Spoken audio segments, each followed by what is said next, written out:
ছাত্রছাত্রী দেখো থার্মোকল দিয়ে একটা মুখোশ তৈরি করছি।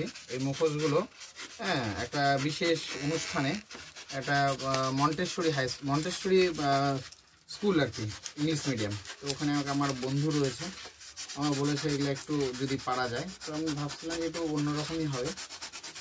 তো এটা হচ্ছে গিয়ে মুখোশগুলো তৈরি হয়ে গেছে অলরেডি।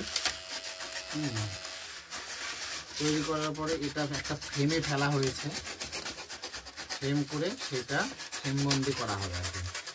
আর এর ভেতরে একটা লাইটিং হবে। দেখো এই টাইপের ব্যাপারগুলো, এই যে এটা তৈরি হয়েছে এটা এর মধ্যে সাজানো হবে। এটা ড্রয়িং কমপ্লিট হয়ে গেছে। হ্যাঁ, এটার পরে দেখা যাবে এটা আসছে, এরকম একটা ড্রয়িং আছে। ছবিগুলো দেখাও, ভালো লাগছে ছবিগুলো?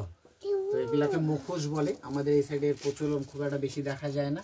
হ্যাঁ, এই মুখোশগুলো লাইটিংয়ের সামনে সামনে রাখা হবে। এই যে মুখোশটা, ঠিক আছে। হ্যাঁ, তারপরে দেখো এই মুখোশটা, এগুলো সব মুখোশ। হ্যাঁ, এই মুখোশগুলো সব প্রথমে ড্রয়িং হয়েছে, তারপর থার্মোকলের সঙ্গে পেস্টিং হবে। পেস্টিং হওয়ার পরে এগুলো সেটিং হবে আর কি।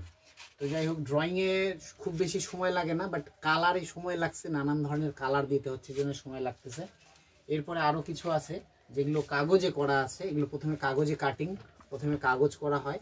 হ্যাঁ, প্রথমে ড্রয়িংটা কাগজে করা হয়েছে, তারপরে কাগজের পরে এই থার্মোকলটা এরকম করে পেস্টিং করে করা হবে।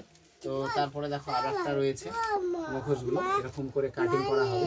তো যাই বা হোক, এগুলো মানে ড্রয়িংগুলো খুব একটা কঠিন না, ড্রয়িংগুলো খুব সহজ, বাট ওই সময় দিয়ে করতে হয় আর একটু সময় লাগে। এটা অ্যাকচুয়ালি ব্ল্যাক একটা আছে, দেখো একটা ব্ল্যাকের উপর রয়েছে। এইটা অ্যাকচুয়ালি বেটার, বাট এটা রং নষ্ট চলে যাচ্ছে, রঙগুলো করার সঙ্গে সঙ্গে রঙগুলো শুকিয়ে যাচ্ছে। তো এটা সময় দিয়ে করতে হয়, ব্ল্যাকের উপরে সবচেয়ে ফুটছে বেশি। তো যাই বা হোক, হ্যাঁ, বেস্ট অফ লাক, সবাই একটু চেষ্টা করো।